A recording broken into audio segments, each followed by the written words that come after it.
primer lugar, gracias por estar en esta mesa de pensiones a todos ustedes y gracias a Edatividad y a todos sus patrocinadores porque nos den la oportunidad de hablar.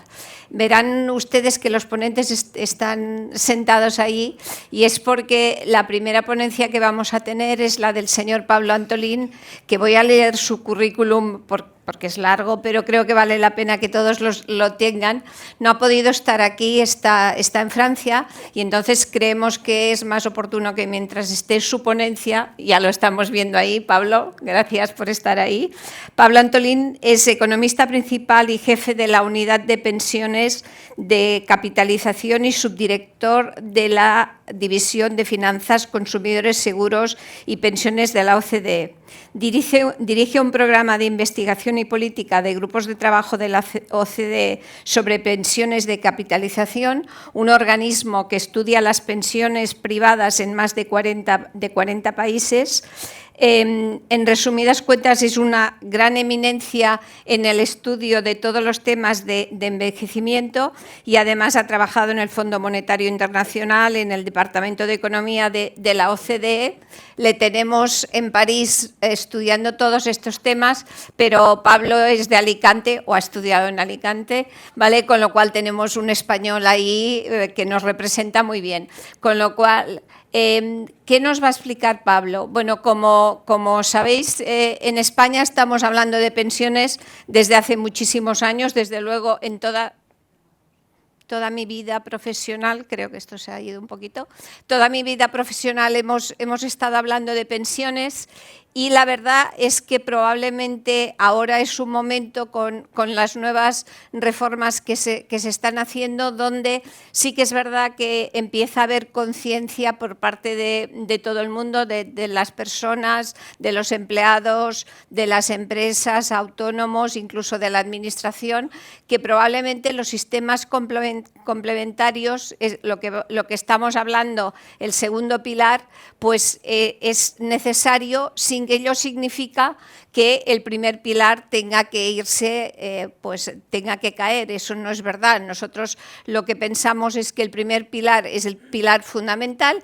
pero que necesita reformas y estas reformas pues ya llevamos unos cuantos años que se están haciendo. En los países europeos estas reformas también se están haciendo y por eso hemos creído que Pablo Antolín nos puede hacer un resumen de cómo están las reformas que han ido habiendo en los diferentes países y una comparativa con España. Pablo, cuando quieras.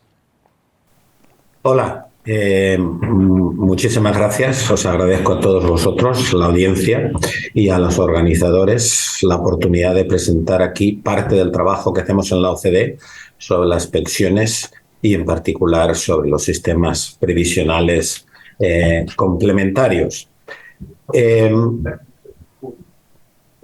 Los principales mensajes de la OCDE sobre las pensiones y sobre todo sobre los sistemas previsionales es que es esencial tener un sistema de pensiones que combine capitalización y reparto. Es lo que nos referimos en la OCDE a diversificar. Hay que diversificar las fuentes para financiar la jubilación.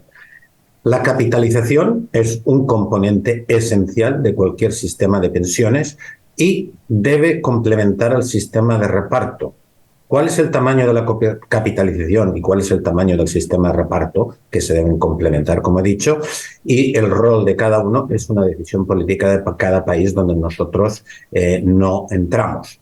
Lo que sí queremos dejar bien claro es que la capitalización y reparto deben complementarse, no deben sustituir el uno al otro, deben complementarse y reforzarse. Y esto es muy importante para nosotros. ¿Cuáles son las principales reformas que se han producido en muchos países en los sistemas de capitalización? Ha habido un fuerte crecimiento de los sistemas de capitalización y se han fomentado en muchos países. En los países donde estas reformas han triunfado es en aquellos en donde se han introducido de forma complementaria para diversificar las fuentes de financiación de la jubilación. En los que se ha introducido como sustituto han habido muchos problemas.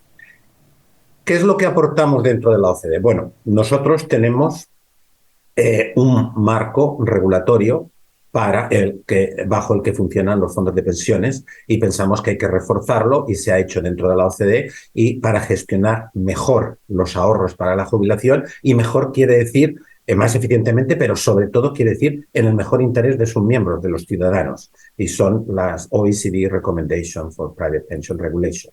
Pero también el diseño es importante, no solamente el marco regulatorio, sino cómo se diseña, y cómo se diseña teniendo en cuenta el sistema de pensiones en general con el componente de reparto. Y para ello tenemos las recomendaciones para el mejor diseño de los planes de contribución definida de la OCDE. El primer punto que he destacado se puede ver cuando miramos al porcentaje de activos que están dedicados para financiar la jubilación. Esto es importante como porcentaje del PIB. No los que se utilizan, sino los que están dedicados para financiar la jubilación, que es importante, como diría en tu momento. Y se puede ver que ha habido una creciente importancia de los sistemas de capitalización en los países de la OCDE en las últimas 2 décadas. Aquí tenemos los datos que recogemos en la OCDE, en el Global Pension Statistics, y tenemos en el año 2000 y en el año 2020. Vamos a publicarlos del 21 dentro de 2 semanas. Aquí tenemos los países de la OCDE y cómo estaban los activos dedicados para financiar la jubilación como porcentaje del PIB en los países de la OCDE. Se puede ver que en la mayoría pues no había, y en otros muy poquito. Y esto es como está hoy en día, 20 años después. Se puede observar que ha habido un incremento significativo de la importancia de los sistemas de capitalización. Obviamente hay más países en donde representan más del 50%, 12 economías con 9 hace 20 años, y más del 100%, 9 economías cuando antes eran 4 economías. Obviamente, conforme vaya pasando el tiempo, esto va aumentando.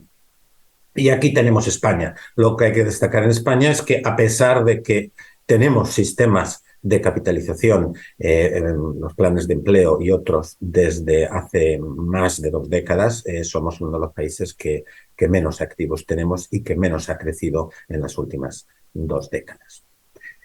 Entonces, ha habido un fuerte aumento de los activos para financiar la jubilación, y hay países donde el peso de la capitalización es muy fuerte, es primordial, no quiere decir que sea el principal, pero es muy fuerte. Países como Australia, como Canadá, como Dinamarca, en Estados Unidos, Finlandia, Holanda, el Reino Unido, Suecia y Suiza. Hay una gran variedad de países, como podéis ver. Países donde la capitalización tiene un peso muy poco, pues como he dicho, España, que es el que menos tiene, Francia y Austria. Y luego a destacar Francia y Alemania, porque alguien puede hacer la pregunta, bueno, los datos que has mostrado muestran que Francia y Alemania están muy bajos. Los franceses y los alemanes tienen una cosa que le llaman seguros de vida, pero en realidad son planes de ahorro que se utilizan en su 90% o 100% para financiar la jubilación. Pero el objetivo no es financiar la jubilación. Por consiguiente, no están en los datos que recogemos en la OCDE. Si se tiene esto en cuenta, son países donde los activos para financiar la jubilación, que se utilizan para financiar la jubilación, son también más altos. Y, bueno, otro de los grandes países que tendemos a compararnos, Italia, donde ha aumentado significativamente, pero es un país donde empezó una década después que nosotros. ¿Cuál es el objetivo de la OCDE, sobre todo en el tema de los sistemas de capitalización, dado que se han ido incrementando en la mayoría de los países? Pues primero es discutir cómo diseñarlos bien, aprendiendo de cómo se hacen los distintos países, dentro del marco de sistema de pensiones que existe en cada país, porque todo se tiene que diseñar dentro de un contexto. ¿Qué hacemos en la OCDE? Pues en la OCDE, en el grupo de trabajo que yo manejo, pues compartimos experiencias entre los países y aprendemos qué funciona y qué no funciona y bajo qué condiciones. En el grupo de trabajo tenemos a los reguladores y supervisores de pensiones y seguros de los países de la OCDE y de algunos otros países que no son de la OCDE, y compartimos las experiencias e intentamos aprender qué funciona, qué no funciona y bajo qué condiciones funciona o no funciona. Y el principal mensaje a todos los países, y España también, es que no hay una solución única, no hay una solución perfecta.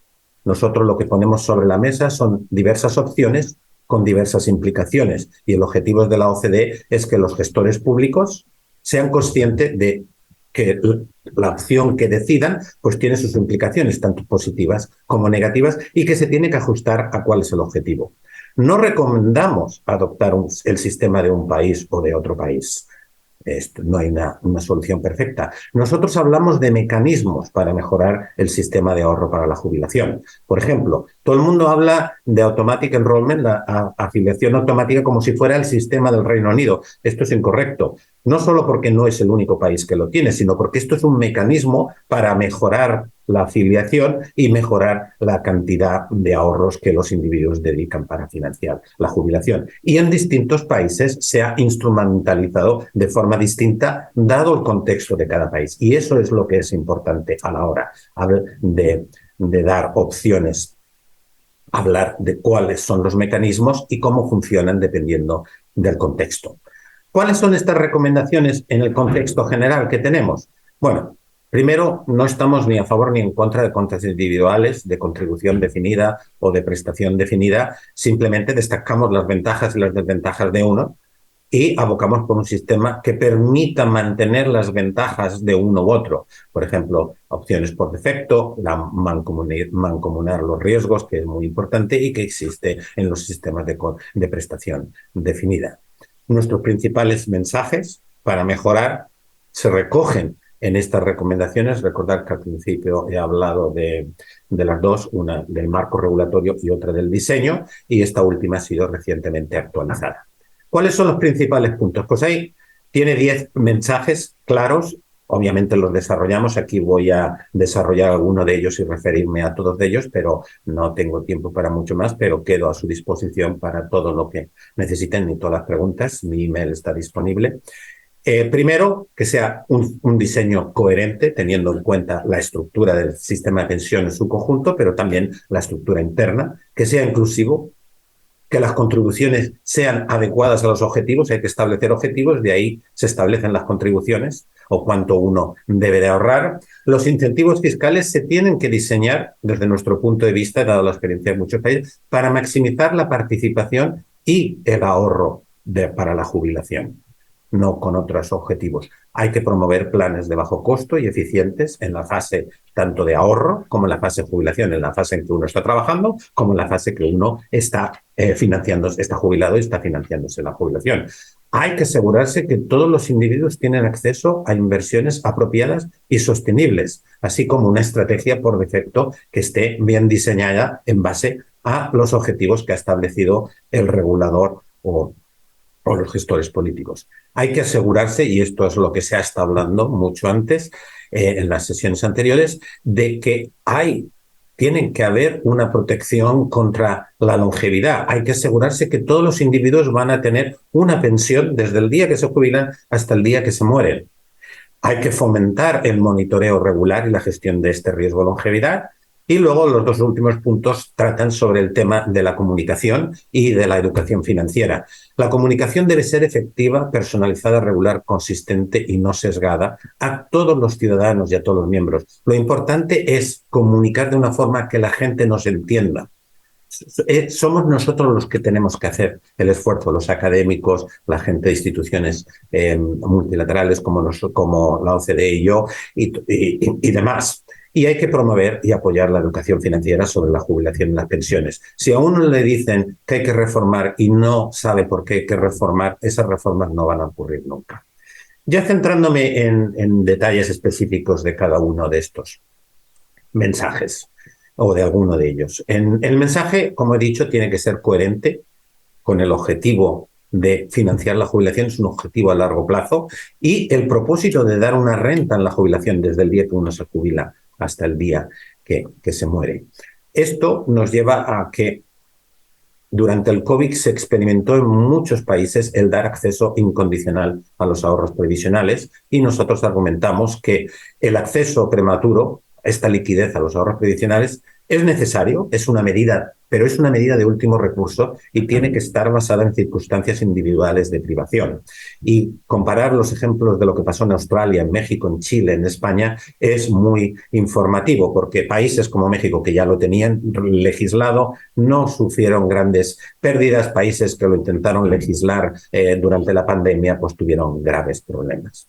El mensaje 2, que es lo de que un sistema de capitalización, un buen diseño de un sistema de capitalización, tiene que cubrir al mayor porcentaje de la población posible. Es decir, debe estar disponible para toda la población. Hoy en España los sistemas de capitalización no están disponibles para toda la población, sobre todo los planes de empleo. No se debe discriminar. Todos los individuos tienen que tener derecho a un sistema de previsional de capitalización complementario y tienen que tener derecho con las mismas condiciones. Y eso es cómo se ha diseñado en la mayoría de los países donde esto funciona. Obviamente uno puede entrar en la discusión, como se ha hecho en España y se hace en otros países, si tiene que ser obligatorio o tiene que ser voluntario. Pero también hay que tener en cuenta que entre medio de estos dos extremos, pues existe todo el tema que algunos de ustedes habrán oído hablar de la economía del comportamiento, que es algo entre medio. Y básicamente yo siempre la defino en base a lo que dijo un premio Nobel de la economía del comportamiento, que dijo sencillamente, si quieres que alguien haga algo, pónselo fácil y lo hará. Y aquí va el tema que se ha discutido mucho en España y se sigue discutiendo de la afiliación automática con la opción de desinscribirse. Y de nuevo enfatizar de que no es el sistema inglés, es un mecanismo para que la gente participe y ahorre para financiar la jubilación. ¿Cómo se diseña? Pues generalmente es un diseño voluntario, sobre todo para el individuo. Y aquí va el tema que hablaba antes, de que es un mecanismo y es importante estudiar cómo se ha diseñado en cada país para luego ajustarlo o tomar lecciones aprendidas de lo que ha pasado en los distintos países. En el caso del Reino Unido, es obligatorio para el empleador o la empresa, ya que es un sistema establecido a nivel nacional y es establecido por el gobierno y por el Parlamento. Entonces, es voluntario para el individuo, obligatorio para el empleador o la empresa. Luego existe en otros países donde es lo que nosotros llamamos en la OCDE cuasi obligatorio, porque no es obligatorio a nivel nacional, sino que es parte de la negociación colectiva y una vez se llega a un acuerdo en la negociación colectiva, que se puede hacer por sector o por empresa, pues entonces es obligatorio para los miembros que cubren esa negociación colectiva. Y este es el sistema que tienen, por ejemplo, en Alemania y en Holanda. Hay en otros países donde son los empleadores los que deciden libremente si ofrecerlo y la mayoría de los grandes empleadores y medianos también lo ofrecen. Pero una vez lo ofrecen, no pueden ofrecerlo a un grupo selectivo de sus trabajadores, tienen que ofrecerlo a todos los trabajadores. Este es el caso de Estados Unidos, donde tienen una cosa que llaman cláusulas no discriminatorias. Y luego está todo el tema de las pequeñas y medianas empresas, donde lo que se está haciendo en muchos países es planes colectivos a través de cámaras de comercio, como por ejemplo en Estados Unidos, o agrupaciones sectoriales como en otros países de la OCDE, como el caso de Alemania, y se está discutiendo en Holanda. Entonces, hay muchos mecanismos distintos de aplicarlo. En los mensajes 3 al 6 se refiere más a los temas de inversiones, cómo se gestionan los ahorros que un individuo pone aparte para financiar la jubilación por parte de los gestores de activos o los fondos de pensiones a nivel más general.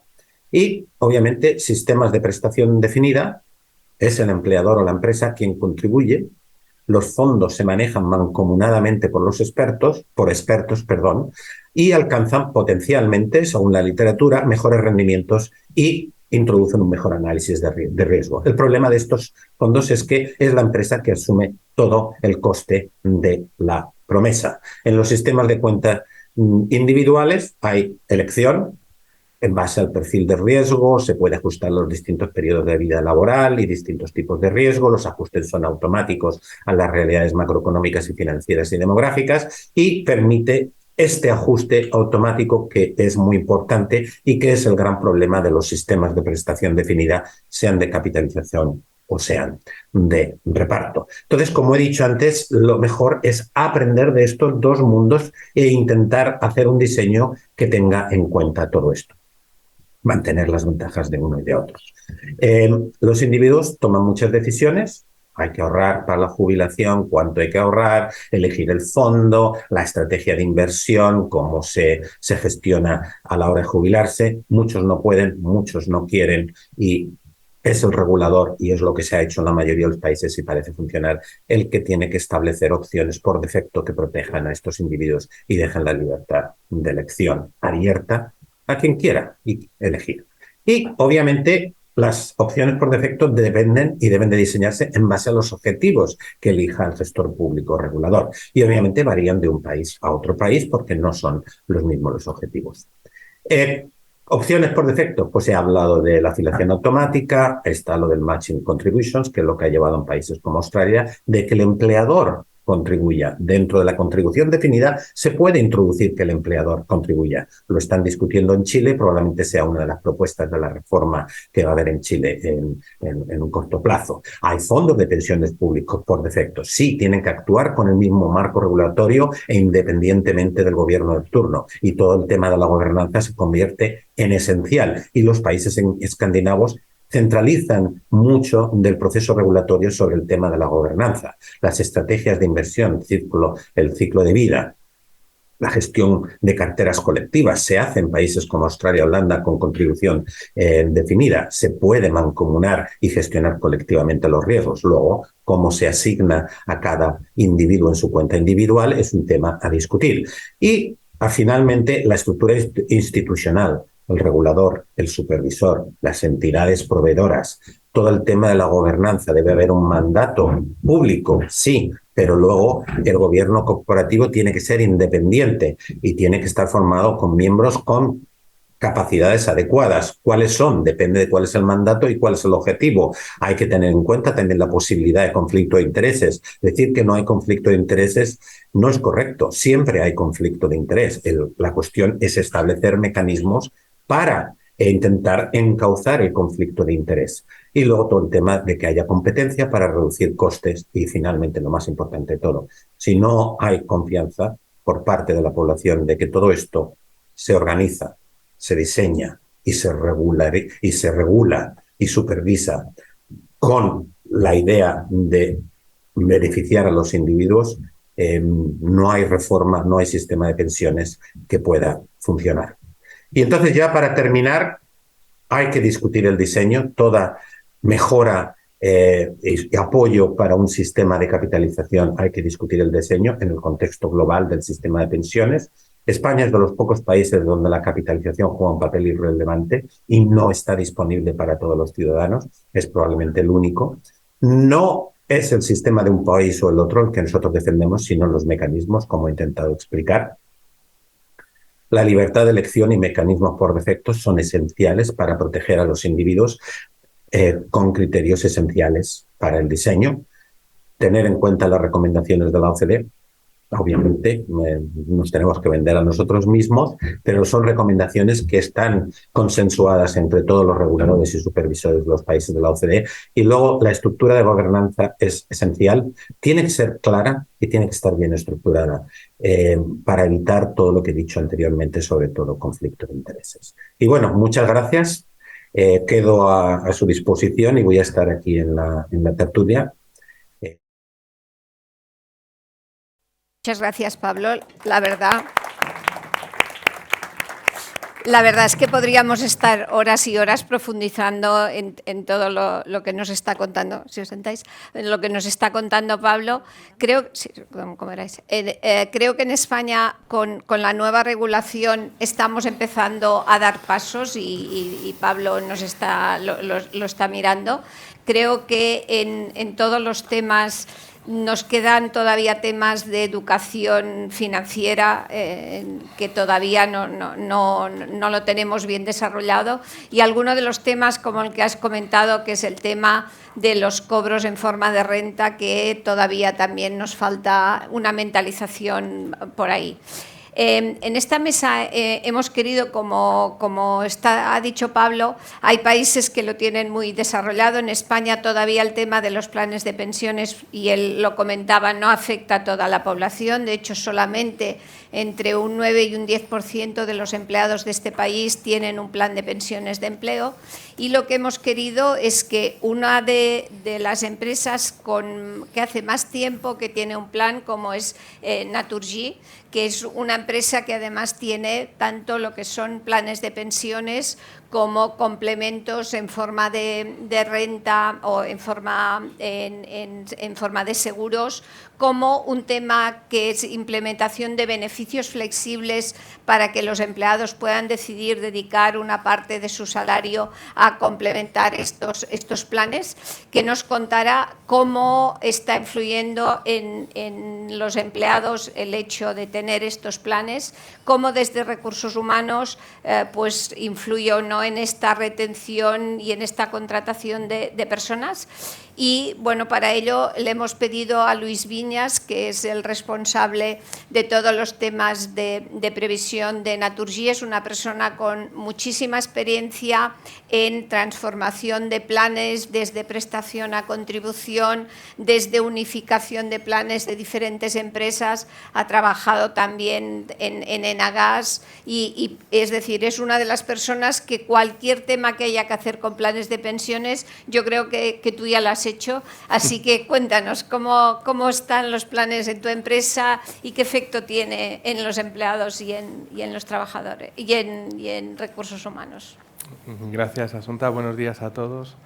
Siguiendo un poquito con la ponencia anterior, bueno, pues el hecho de que la previsión esté, digamos, insertada en nuestra compañía en la parte de retribuciones nos hace, digamos, que esa economía del comportamiento de las personas las llevemos un poco a la materia de previsión. Es decir, una vez que nosotros sacamos un reglamento, cualquier texto normativo, cualquier tema contractual, intentar anticiparnos a cuál va a ser el comportamiento de la gente, ¿no?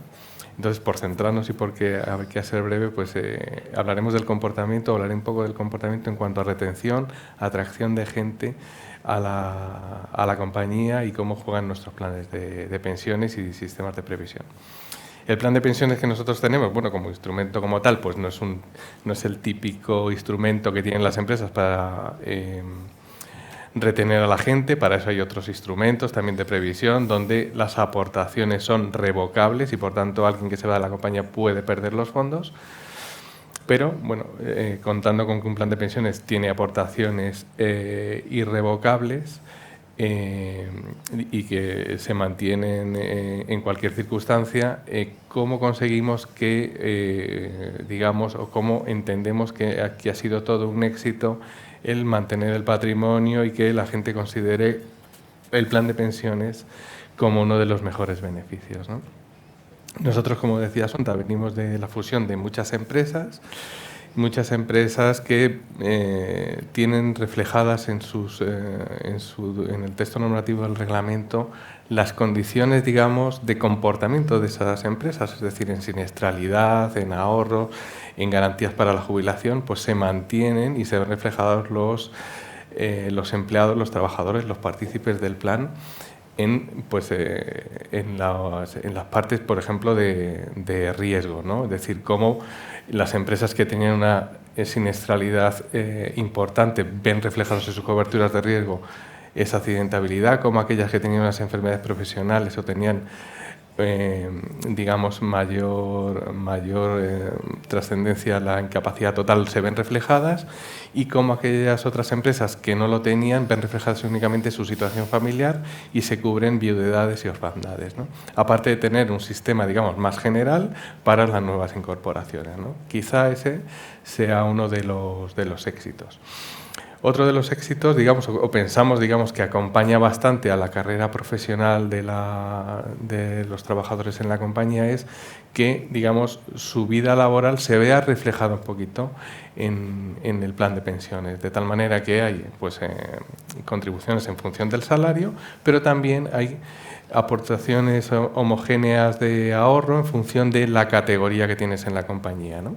Esto fue, digamos, llegamos a incluirlo fruto de la negociación colectiva, es decir, aportaciones que se llevaban a planes individuales porque contractualmente estaban fuera del sistema, pues la representación de los trabajadores y la compañía vio que era mucho mejor incrementar el patrimonio y que esas aportaciones se pudieran hacer al plan de empleo. Y, por tanto, las carreras profesionales desde aquel momento tienen también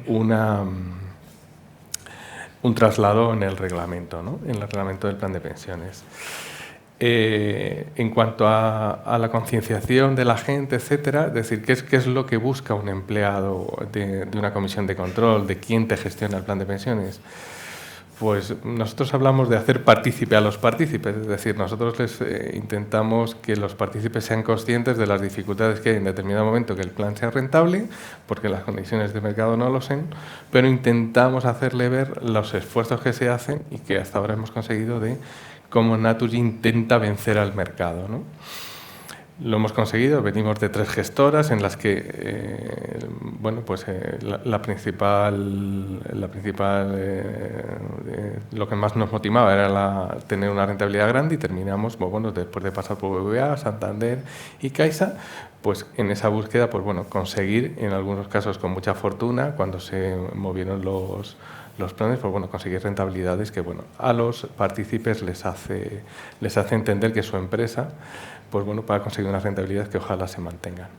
Y por otra, también que se decía en la ponencia anterior, que el partícipe considere que es un plan barato de mantener, es decir, que quien te gestiona el plan no genera o no incurre en muchos gastos, ¿no? Que es otra de las palancas, es decir, cuando la gente se va de la compañía, y nosotros hemos tenido por planes de desvinculación prácticamente en los 3 últimos años 2.000 bajas, que la gente entienda que las rentabilidades que te pueden ofrecer fuera en planes de pensiones que te ofrecen en otras gestoras o en otras entidades, una rentabilidad se la puede comer una comisión, ¿vale? Entienden que tu plan de pensiones, digamos, a la larga, con esos crecimientos y esos bajos costes en los que incurre, puede superar esa publicidad que quizá sea engañosa, ¿no? Con esa filosofía hemos conseguido que el patrimonio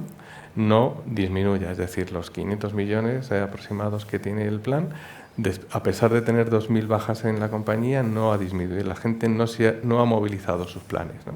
Tendremos el problema dentro de unos años de que ya por causar prestación habrá que minorar o se verá minorado el fondo, pero básicamente a día de hoy esas desvinculaciones que no han llegado a la edad de prestación, pues no se han llevado el plan. Y en cuanto a la atracción de la gente, es decir, nosotros nos sorprendemos mucho de cómo la gente joven valora, en las cartas de compromiso, cuando cogemos a la gente, valora que se incluya ahí el apartado de previsión social, cuánto se te va a aportar en el plan de pensiones, qué tipo de partícipe vas a ser, etcétera, ¿no? Y entonces entendemos que quizá los jóvenes de hoy en día son muchos más listos que cuando éramos nosotros jóvenes en ese momento, porque a día de hoy ya no tienen una estructura mental en cuanto a la estructura de ahorro, valga la redundancia, volcada en activos inmobiliarios, como podíamos tener nuestras generaciones, ¿no? Sino que a día de hoy valoran mucho este tipo de instrumentos, ¿no? Y bueno, pues en cuanto a lo que se hablaba antes, y que me he quedado con la frase, la economía del comportamiento, nosotros vemos pues que esos sistemas, digamos, que se proponen y que hacen, digamos, o que tienen un horizonte de subir los fondos, subir el número de millones de personas que estén adscritos a un sistema del segundo pilar, hay que, digamos, hacer igual que se dice ahí, si alguien quieres que haga algo, pónselo fácil, hay que hacer las dos cosas, es decir, si alguien no quieres que haga algo, pónselo difícil, ¿no? Entonces, yo creo que en las generaciones que vienen, proponer un sistema de previsión, digamos, previo a una etapa de la vida en la que te endeudas, es suficiente motivo para que esa persona, cuando pasen unos X años y tenga unas necesidades vitales diferentes, ya le cueste mucho abandonar el plan. Entonces, bueno, pues nosotros, bueno, pues como decía Asunta, hicimos estudios en su momento, y cuando las inscripciones al plan no eran, digamos, automáticas, sino que eran, digamos, voluntarias, la gente se adhería al plan joven y luego cuando se endeudaban no se quitaba la adhesión. Sin embargo, si tú se lo pones, digamos, más fácil para no estar, lo pone como un tema, digamos, más secundario en su vida, ¿no? Esas serían un poco las conclusiones. Y ya una última reflexión que hago es sobre el tema, digamos, de cómo ve la gente, digamos, estas directivas y estas nuevas instrucciones que pueden venir en las que se refuerce el segundo pilar, ¿no? Yo creo que hay que hacer un esfuerzo por concienciar a la gente desde dos parámetros, es decir, muchos informes vienen, digamos, dando estadísticas y números sobre cómo están los indicadores que nos hacen, digamos, con un análisis fatalista de lo que es el primer pilar y, digamos, cómo habría que contribuir para llegar a que el segundo pilar lo complementara con mucha fuerza, ¿no? Sin embargo, finalmente hay factores exógenos que por la cultura yo creo que un poco española y entender que eso puede ser infinito,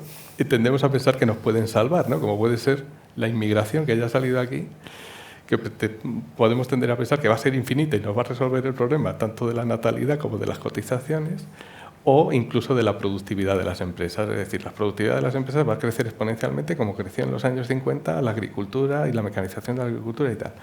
Es decir, deberíamos, yo creo, en esa concienciación de la gente, pensar lo que va a ocurrir es que nadie nos va a salvar. Es decir, o no nos va a salvar de todo. Muchas gracias, Luis. Gracias por la publicidad de Vida Caixa. Me ha encantado esto, pero bueno, no estaba previsto, se lo digo a ustedes. Y es verdad que es uno de los planes donde se ve que la gente cuando se jubila no cobra todo de golpe, sino que lo va cobrando progresivamente, y es uno de los temas que también nos decía Pablo. Bueno, yendo rápidos. Otra de las cosas que la legislación, y antes estaba mirando porque teníamos una señora autónoma que creo que no está ahí, ha hecho su intervención y se ha ido, pero sí que es verdad que por lo menos la nueva legislación sí que se ha acordado de los autónomos, y lo que una de las primeras asociaciones en reaccionar ha sido la Asociación de Trabajadores Autónomos, la ATA, la primera asociación de trabajadores autónomos, que en cuanto salió la legislación, pues enseguida os habéis apuntado a eso de un plan de pensiones simplificado. Cuéntanos, para ello tenemos ahí a Celia Ferrero, que es la vicepresidenta de ATA, es una persona con muchísima experiencia en temas de negociación, yo creo que estás en todas las mesas que hay en este país, ¿no? Y como tal, y sobre todo, pues es experiencia en organizaciones empresariales. Cuéntanos, ¿cómo ves esta nueva legislación y el por qué os habéis apuntado y qué recomendaciones le darías a los autónomos que te puedan estar escuchando? A ver, desde el punto de vista de legislación, no sé si se me oye. Parece que no muy bien. ¿Se oye? A ver, puedo gritar, pero...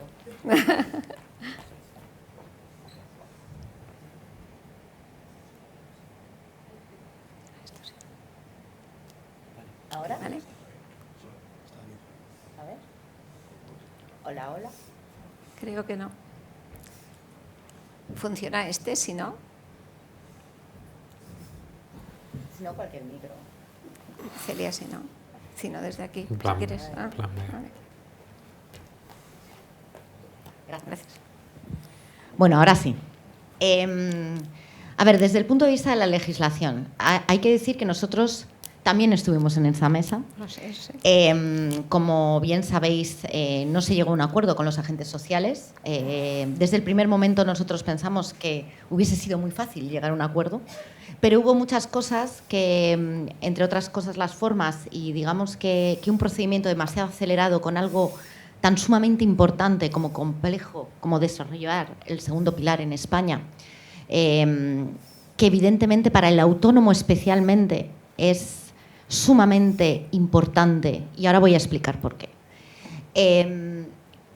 Creímos desde un primer momento, y lo seguimos creyendo, que no es tan en ese diseño del sistema, independientemente de que evidentemente hemos dado la enhorabuena desde el punto de vista de la incorporación del autónomo como uno de los colectivos beneficiarios y que puedan ser partícipes de estos planes simplificados. Pero yo creo que los incentivos se han quedado bastante exiguos. Y digo exiguos con respecto a lo que hablábamos de la economía del comportamiento, ¿no?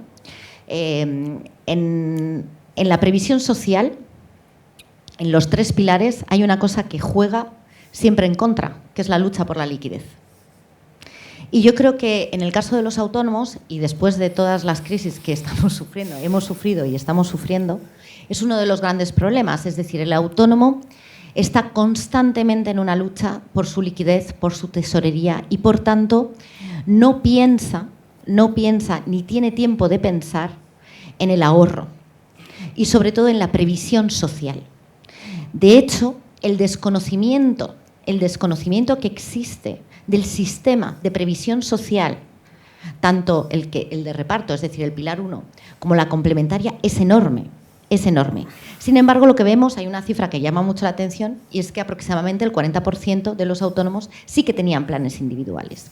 Pero si rascamos un poquito más en esos planes individuales del tercer pilar, lo que nos damos cuenta es que muchos de ellos vienen vinculados a otros productos financieros y que efectivamente lo que sí que les interesaba es hacia esa incertidumbre sobre un sistema público del cual totalmente desconfían, totalmente.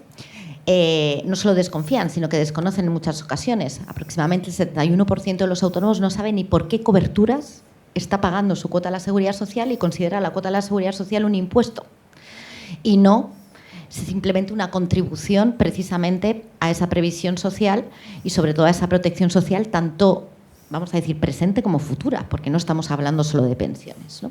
Entonces, estamos ante un colectivo, y antes se ha nombrado, que efectivamente tiene un fuerte desconocimiento, vamos a decirlo, de su previsión social y también, digamos, en muchas ocasiones, falta de educación financiera en este sentido.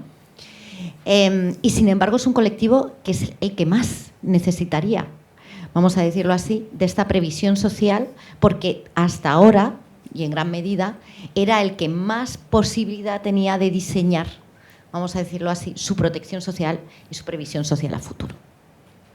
El hecho de que el segundo pilar entre ahí, para nosotros es fundamental, entre otras cosas, porque la capitalización para el autónomo es una facilidad con respecto a unas obligaciones que generalmente son mínimas, precisamente por esa lucha que tiene por la liquidez, y esto le permite desestacionalizar o destemporizar, vamos a decir así, la contribución.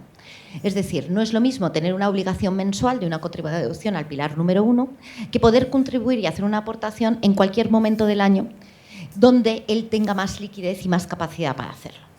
Y esa es una de las cosas que en el caso del autónomo ha sido siempre esencial, porque nunca se ha podido, y de hecho una de las causas por la que, y además ahora con la reforma del RETA me imagino que todos sois conscientes de ello, que siempre se ha dicho que el 84% de los autónomos, bueno, había bajado porque estábamos en el 86%, cotizaba por la base mínima, no se debía simplemente a que no quisieran pagar, sino se debía básicamente a que estaban en una situación de vulnerabilidad financiera, en el sentido de que no querían afrontar obligaciones que no pudieran asumir desde el punto de vista de la liquidez de sus negocios. Es decir, si yo no sé si me va a pagar mi cliente, si yo no sé en qué momento me va a pagar, si de repente puedo perder un cliente o no, etcétera, pues es evidente que yo no me voy a obligar a mí mismo a unas obligaciones desde el punto de vista de la seguridad social y del pilar 1 que me lleven precisamente pues a no poder pagarlo, que eso además conlleva unos recargos y unas tasas que efectivamente pues hacen que se convierta en una especie de bola para muchos autónomos y que le ponen una situación muchas veces de incertidumbre, ¿no? Por tanto, los sistemas de capitalización y de previsión social complementaria son esenciales para este colectivo. Ahora bien, otro de los grandes defectos desde el punto de vista es mayores incentivos precisamente a este colectivo, porque es uno de los que más lo necesita. Y segundo, que no existe vinculación real desde nuestro punto de vista con el pilar 1 y el pilar 3. Es decir, se ha intentado vaciar el pilar 3 para fomentar el pilar 2, que son los planes de empleo, pero al mismo tiempo no se ha hecho nada para fomentar el pilar 2 y el pilar 3 a través del pilar 1. Es decir, ¿Cómo hago que realmente haya una complementariedad de verdad? No solo desde el punto de vista de la previsión individual, sino de la previsión colectiva y social. Y yo creo que eso es uno de los grandes debates, desde el punto de vista de la obligatoriedad o voluntariedad, de las aportaciones, de cómo va a ir avanzando. Es cierto que ahí nosotros, vuelvo a decir, le hemos dado muchísima importancia a esto, creemos que efectivamente es el futuro y especialmente lo es para los autónomos. De hecho, por eso ATA ha lanzado, junto a Vidacaixa, el primer plan de empleo simplificado para autónomos, pero tiene que tener un desarrollo y además tiene que ir a colectivizar. Tenemos muchas preocupaciones, entre otras cosas, sí, dada la situación, el autónomo va a poder querer o simplemente ver la posibilidad de aportar a ese plan y ver las ventajas de ello. Es muy difícil movilizar al autónomo. No nos olvidemos que son autónomos y reaccionan realmente no en colectivo. Y, por tanto, es muy difícil colectivizar tanto su comportamiento como sus intenciones y, sobre todo, sensibilizarlos con respecto a este problema, porque incluso en el Pilar 1, bueno, nos ha pasado 1000 veces, ¿no? Y siempre lo decimos. Bueno, sí, claro, siempre dicen, bueno, es que la cotización es muy cara, etcétera, es que claro, es que al final todo es pagar y no sé si alguien al final me va a garantizar que existe una pensión. Eso es lo que suelen decir. Pero luego se olvidan de que si, por ejemplo, algún periodista, y nos ha pasado, se va a la guerra de Irak pagando la base mínima y desgraciadamente fallece, su vida se queda con 420 euros. Y eso es algo que cuesta mucho concienciar al colectivo. Por tanto, tenemos una tarea ingente por delante en la que tenemos que contribuir todos, gestores, sectores, con negociación colectiva, las propias organizaciones de autónomos, todos, para conseguir que esto realmente beneficia al quien más lo necesita, que es al colectivo de autónomos, que es el más desprotegido. Muchas gracias. Muchas gracias, Celia. Bueno, pues evidentemente está claro que los autónomos es una parte importante de este complemento de pensiones del segundo pilar y lo va a ser en el futuro.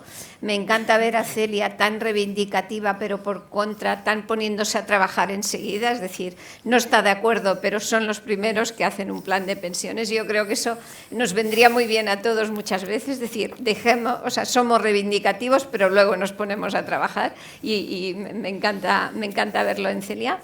Y ahora lo que queremos hacer es, parece que la celebración hoy de este foro estuviera previsto que fuera así, porque, como sabéis, bueno, pues hay una nueva ley de regulación de planes y fondos de pensiones y justo ayer pues se aprobó el reglamento y hoy ha salido publicado en el Boletín Oficial del Estado. O sea, esto estaba todo previsto. Veo que Dativida lo tiene absolutamente todo previsto, o tiene información privilegiada. No sabemos muy bien lo que ocurre, ¿no?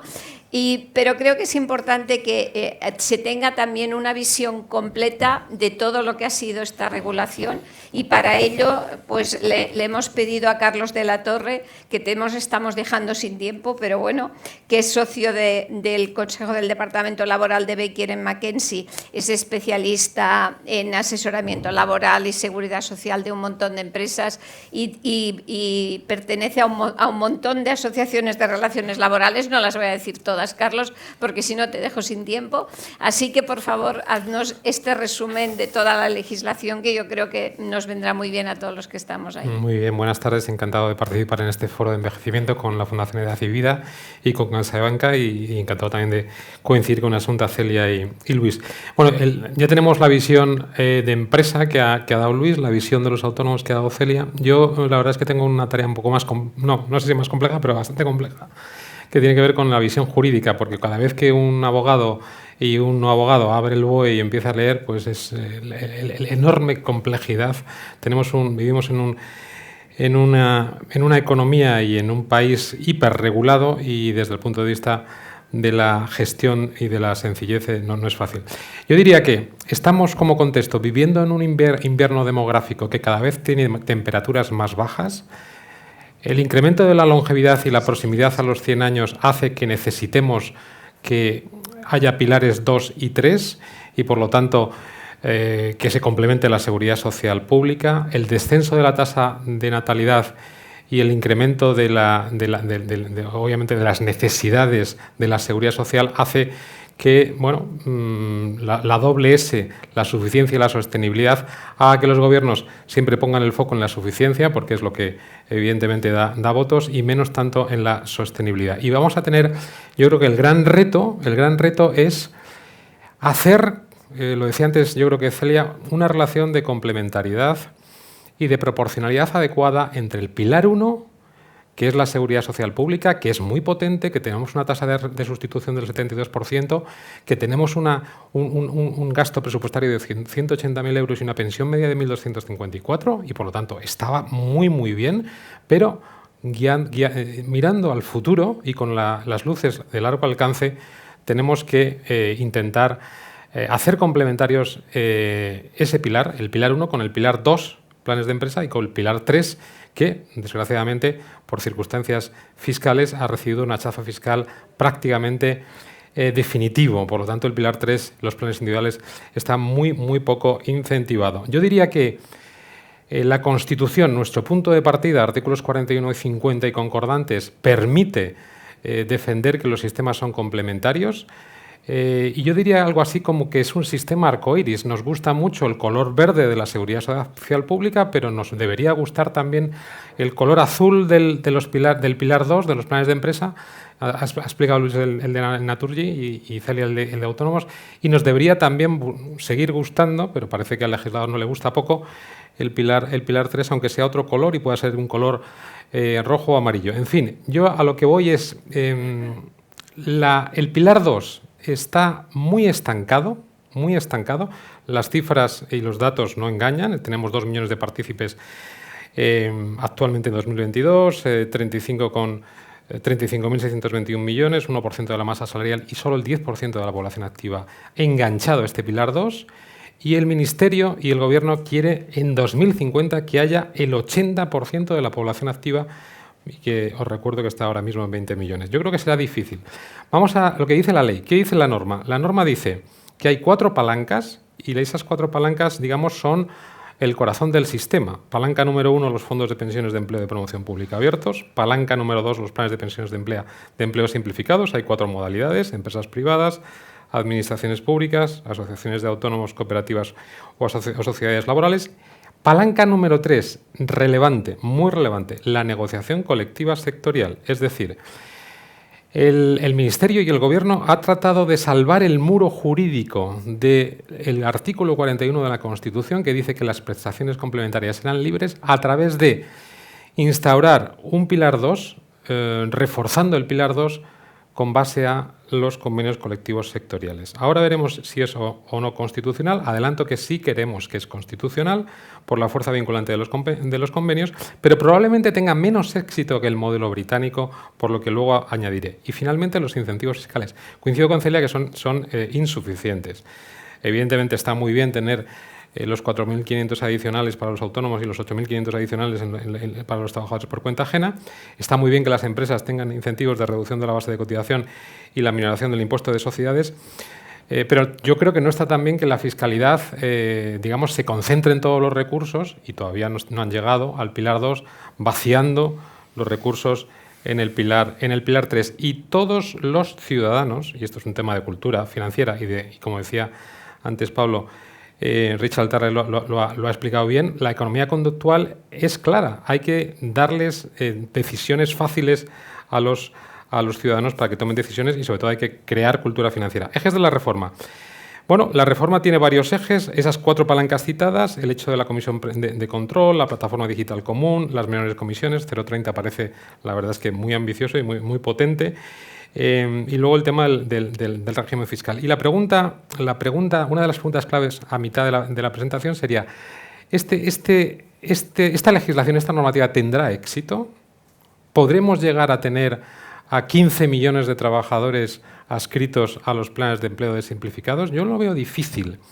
Difícil porque la grieta en el sistema está precisamente en el muro constitucional. El muro constitucional se ha salvado a través de los convenios colectivos y la eficacia vinculante, artículo 37 de la Constitución. Esto llegará al Tribunal Constitucional y puede que establezca que sí es constitucional, pero la dicción de la norma, y volvemos a los abogados cuando abrimos las normas, bueno, siempre nos gusta leerlas. Yo la verdad es que no la voy a leer para no asustarles, pero sí que es cierto que tal y como está redactado el nuevo artículo 4.1a, dice que los trabajadores y empresas se entenderán adheridos si así lo disponen los que firman los convenios colectivos de sector.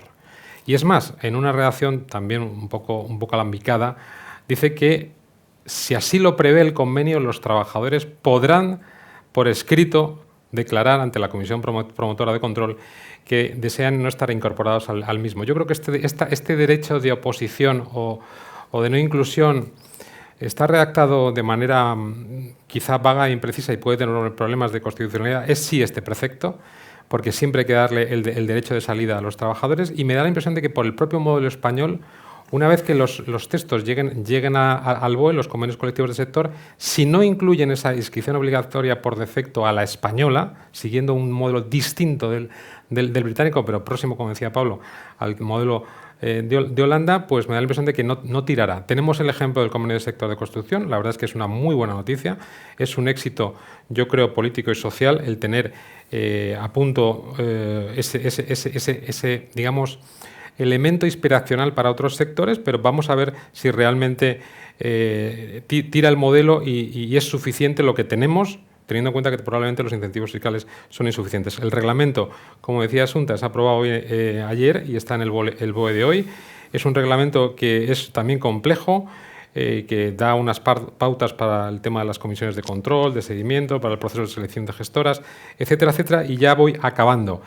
Diciendo que yo veo algunos problemas jurídicos vinculados con la gestión del Pilar 2 y sobre todo los incentivos, ¿no? Y ahí sí que es cierto que debemos de superar, en mi opinión, un cierto rechazo ideológico histórico que estaba en los sindicatos, no sé si están presentes históricamente, parece que ya menos, sobre los pilares 2 y 3, porque es muy importante matizar que el impulso de la previsión social complementaria no significa privatizar nada, porque no se puede privatizar lo que ya es privado. Por lo tanto, desde ese punto de vista, yo creo que es relevante. Y yo me quedo con la segunda y última conclusión, dado que tenemos poco tiempo, Asunta, y los asistentes van a tener la presentación. Yo diría también que la ley española no puede obligar a los trabajadores ni a las empresas a instalar un plan de pensiones obligatorio. Pero, sin embargo, la negociación colectiva sí puede hacerlo por la eficacia vinculante de los convenios. Hay doctrina constitucional enorme sobre esto en otros parámetros. Recordar, por ejemplo, desde el año 1981, y han pasado décadas, la posibilidad de que la negociación colectiva incluya en su contenido derechos individuales, como por ejemplo el derecho al trabajo, y por lo tanto, por ahí yo creo que no veo grietas. Lo que sí veo grietas es en la opción de que las mesas de negociación no incluyan esa obligatoriedad, porque, y vuelvo al que me ha gustado mucho la reflexión de Celia, el tema de la lucha de la liquidez.